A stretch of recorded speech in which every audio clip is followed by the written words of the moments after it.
परभणी जिल्ह्यातील संविधान विटंबना प्रकरण तसेच सोमनाथ सूर्यवंशी मृत्यू प्रकरण या दोन घटनेसंदर्भात मोखाडा येथील तहसीलदार कार्यालय आणि पोलीस स्टेशन मोखाडा येथे निषेध पत्र देत मोठ्या संख्येने समाज बांधवांकडून तीव्र निषेध व्यक्त करण्यात आलाय आणि तहसीलदार मयूर खेंगले आणि सहाय्यक पोलीस निरीक्षक प्रेमनाथ ढोले यांच्याकडे निषेधाचे पत्र देत निषेध व्यक्त केला।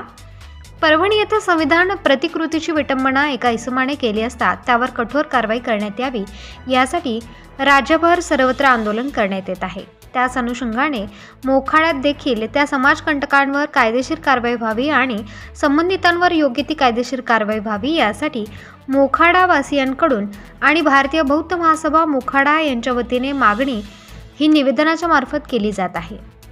परभणी येथील संविधान विटंबना आणि सोमनाथ सूर्यवंशी या मृत्यू प्रकरणाने संपूर्ण राज्यात या घटनेचे पडसाद उमटले आहेत। कारण या प्रकरणाची पुनरावृत्ती कुठेच पुन्हा होऊ नये यासाठी आणि अशा गंभीर आणि धोकादायक घटना घडू नयेत यासाठी तीव्र पडसाद उमटत संपूर्ण राज्यात निषेध व्यक्त होताना दिसत आहे। यावेळी दीपक कडलक, अरुण जगताप, प्रकाश दोंदे, संजय साळवे, कुणाल जगताप, कुणाल काशीद, राष्ट्रवादी युवक उपाध्यक्ष पालघर धम्मपाल शेजवळ, मोखाडा तालुका पत्रकार संघाचे अध्यक्ष ज्ञानेश्वर पालवे, देवराम सोनवणे, संदीप शिंदे आदी उपस्थित होते। या बातमीचा आढावा घेतलाय आमचे प्रतिनिधी रघुनाथ गांगुर्डे यांनी। पाहूयात सविस्तर।